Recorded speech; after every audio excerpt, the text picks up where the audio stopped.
for our second question for our evaluation was how we represented the social groups in our film, and we had two main social groups that were in the beginning of our film, and these were the Jewish teenagers and the Nazi soldiers. And the Nazi soldiers, from the research on demographics that we found, they would be in the C1 group, I think, because they're skilled manual workers, and this social group, we wanted to represent them right, and by this we made the actor who was playing the Nazi soldier wear the right army outfit, and we represented him as the enemy, the main antagonist.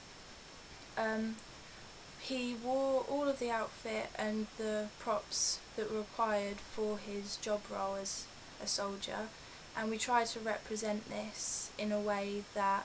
people understood what kind of social class he was in, how he was a soldier, and how he was higher in the ranks than the teenagers.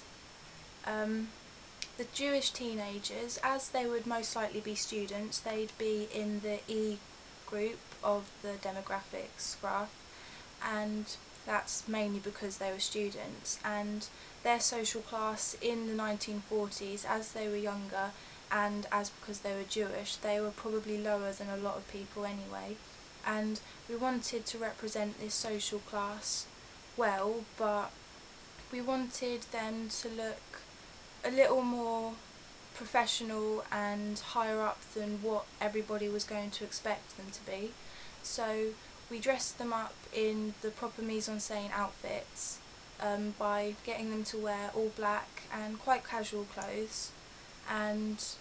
not high class jackets or anything, but we tried to make them look as casual as possible but still quite middle class as they could be. We wanted to represent them as their social group by being lower, by making sure that it was obvious that the soldier had the power over them, as well as the fact that they were in fear of the soldiers because they were as a lower class, and we represented this by the army clothes being seen as superior to what they were wearing and how they looked.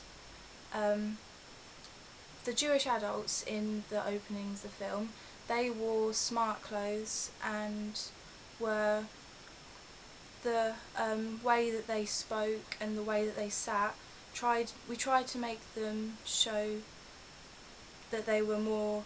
like accepted and respected now than what they would be in the 1940s, as they were of a higher social group now. We were hoping that they'd be more middle class, and we wanted to represent that well, that they were more respected than what they were as when they were teenagers. So we tried to up their ranks by what they were wearing and how they spoke and their composure when talking.